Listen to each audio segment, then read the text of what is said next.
guys, Brian with Cajun Cardboard coming at you from the great state of Louisiana. Today's the video you've been waiting for. If you've been following my tag grading experiment, you've seen videos 1, 2, and 3. This is video number 4 where we finally reveal what the cards sold for on eBay auctions. I got 10 cards back from tag. I listed 9 of them. One of them I decided to try to crack just to see how the slab worked. If you missed that, go check out my YouTube shorts or an Instagram reel and you can find it. It did not go smoothly. But this video is about what those 9 cards sold for and then comparing those sold prices to what they would have sold for had they been in PSA slabs of the same grade.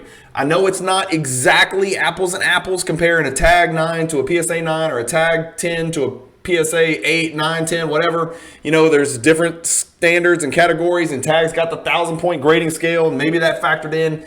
So don't shoot the messenger here. This is not a scientific experiment to the extreme, but I'm just going to share with you what I did, what I have, what I sent, and what it sold for. So here you go. I got it pulled up on your screen. That's what I did. That's what we've got here. You know, going in order, we got the Damian Lillard 2014 Fireworks Silver PSA 10. Last sold, let's see, what is that, 30 days ago, 20 days ago for 40. It's tag 10, sold for 27 last night. This is one of the big ones. The Tyrese Maxey Obsidian Base 9 sold for, which sounds like a really good price, sold on September 23rd, right at the beginning of the season, right actually before the season started, for $99.57. That's a card ladder value. It actually sold, I think, for a different price, but I'm using the card ladder value if it's like more than 60 days old because that ties it to an index, so we get a little bit more accurate.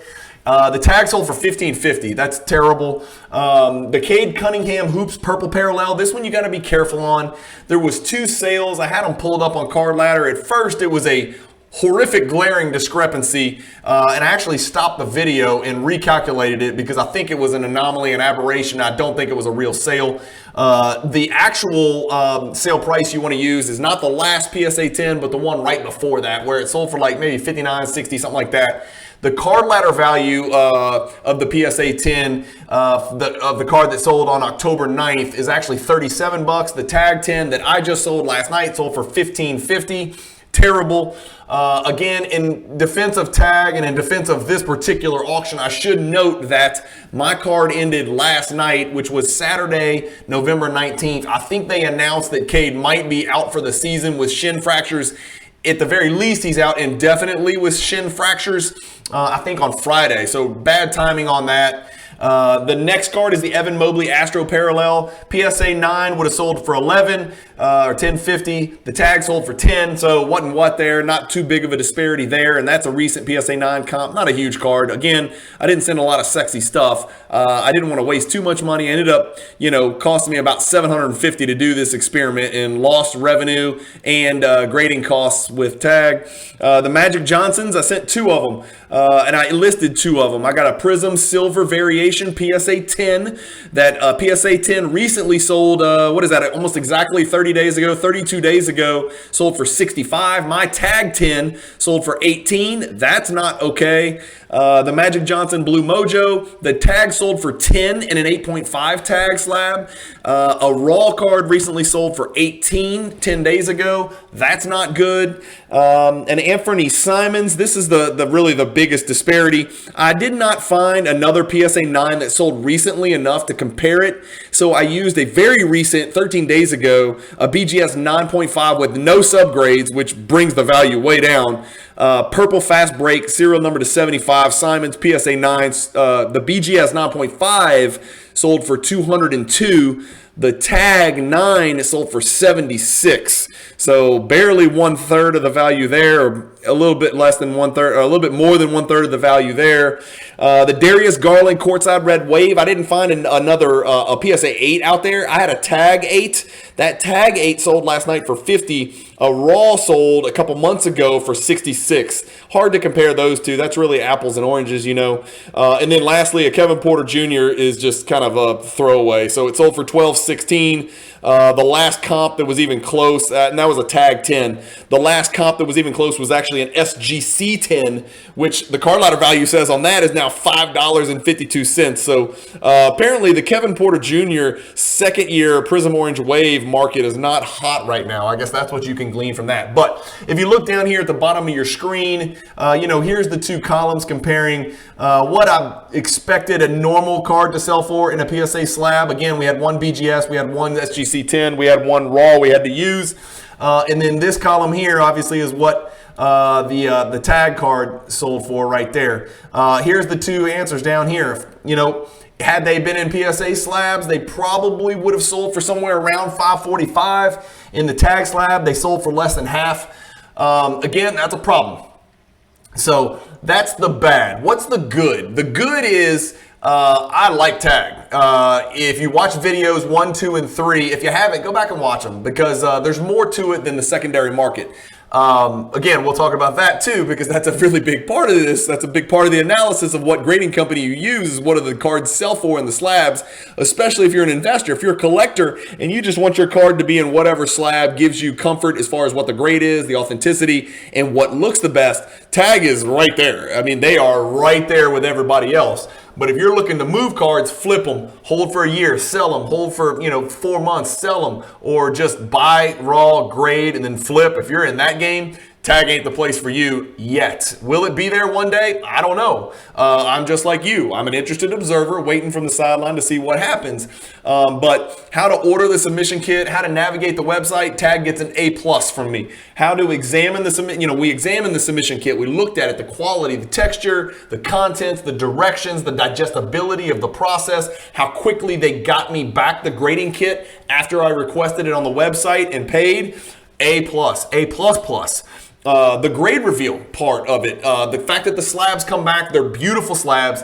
The turnaround time was like 13, 14, 15, 16 days, something like that. I can't remember. Go watch video number 3. It was quick. I paid $29 to expedite them, so about twice the cost of a PSA value submission. But again, they're coming back in 2 weeks. PSA, we're talking about probably 6 months, 5-6 months, I'm guessing, based on what the website's saying about this $15 special deal they're doing. The actual cards, when they come back from tag, come in a nice little package. They come in packs, so you don't know your grades until you rip them open. It's almost like, it's really almost like ripping wax. You don't know what your grades are until you open it, so you get to reveal the video. So it was real fun. I mean, hopefully you guys enjoyed video number 3. It got lots of views. I like doing it, and I thought that was an A+ as well as far as packaging, quality, turnaround time, and then, the fact that they're in those black packages where you can't see what's inside of them. I think that's really cool. Video number 4, the one we're talking about today, however, is selling the cards on eBay and comparing them to what a PSA, BGS, or SGC card would sell for, and it fails miserably in that category. And I don't think it's because of the quality of the grading. I don't think it's because the quality of the slabs and the product and the component parts of those slabs. I don't think it's reflective of the detailed grading reports that you have access to with the scannable QR code. I don't think it has anything to do with what tag's doing or how they're doing it. I think it has to do with a rapidly declining market and a complete unawareness that tag exists at this point. They need to pour anything and everything they have into educating the hobby into who they are and what they do. Hopefully they got some free advertising from me. And again, I always just call it like I see it. A+, A+, A+, F. This is the way I look at it right now. And I don't think it'll be an F forever. I think in 6 months, it might be a D. I think in a year, it might be a C. I don't know. It just depends if there's enough room for another grading company. I do like the fact that they don't wholly eliminate, tag doesn't wholly eliminate the human element of grading. They've got to assign a scale, and they've got to assign, what gem mint is, right? You can have a 1,000-point grading scale that's not subject to debate, but you've got a human being has to decide what on that scale is gem mint or mint and what the critical standards are to achieve that grade. And then, again, there's lots of pros about tag, but this was not an unexpected result. I kind of figured it'd be worth about half what a PSA would sell for, to be quite honest with you, of the same grade. It's just because they're new. It's just because the hobby's not aware. The hobby's not yet educated on what tag is or whether they want those cards or not. They're not looking for them. eBay auctions would be the I mean, again, there's really not a good place to sell your cards in the hobby right now other than Instagram or Facebook. I mean, nobody's breaking records, at least not on little chintzy cards like these. But I didn't do any favors to Tag trying to sell these things on eBay. But you know what? Those are the prices that were just achieved by PSA on eBay auctions from sellers just like me. And so I did compare apples to apples as far as that goes, and Tag comes up really short in the secondary market, which really does not surprise me. If you're a collector and you just want these cards in your hand in a really cool looking slab, and you want them quick, and you want some sense of comfort of what condition the card's in, and you don't intend to ever sell these cards, if you're one of those take it to the grave type collectors, man, I suggest you look into Tag. If you're a flipper or even a short-term investor, or even a 1-2 year investor who's looking to move these cards in the near future, I just don't think they're a viable option yet. Can they be one day? Absolutely. So again, I'm not trying to hype them. I don't get paid by Tag. I don't get paid by PSA. I don't get paid by anybody, for God's sakes. To be quite honest with you, I haven't received $1 from a grading company to make a video. I choose PSA because they've made me a lot of money, to be quite frank with you. They've also cost me a lot of money now that I think about it, but I think it balances out and I actually make a lot of money with PSA. Thank God they're here. But it's kind of funny. Yeah. So some of the worst days are the days I get my PSA slabs back. And some of my best days are the days I get my PSA slabs back, but I guess everybody's in the same boat as far as that stuff goes. So, yeah, this is Tag is probably not for flippers. Will it be one day? I don't know, maybe. But you know what? SGC is not for flippers either, in my opinion. Again, there is a present value of money. How quickly you can turn money into money into money into money sometimes trumps a bigger margin on a longer wait. I get all that stuff. Anyway, these 4 videos were really, it was about $800 out of my pocket as far as, revenue lost and Tag grading fees and, the time value of money. But hopefully it was for you guys. Hopefully you guys enjoyed it. It was also for me because I wanted to educate myself and learn more about it and see if it was a viable option. And I'll just tell you where I'm at right now is I'm going to be on the sidelines watching intently, waiting, observing, calculating, waiting for a much larger sample size and to see if the hobby absorbs Tag as a viable additional grading company.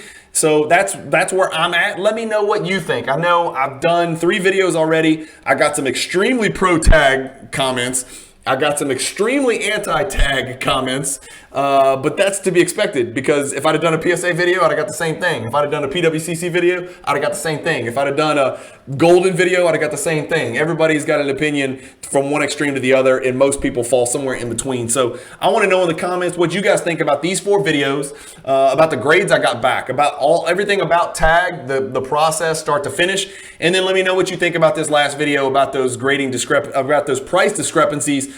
Again, it's not a super scientific, calculated, super detailed math experiment. I just wanted to get some idea of what these little things were going to sell for on eBay if I listed them at auction, and like I would if they were in PSA slabs. And so from that aspect, it was apples to apples, and this is kind of what turned out.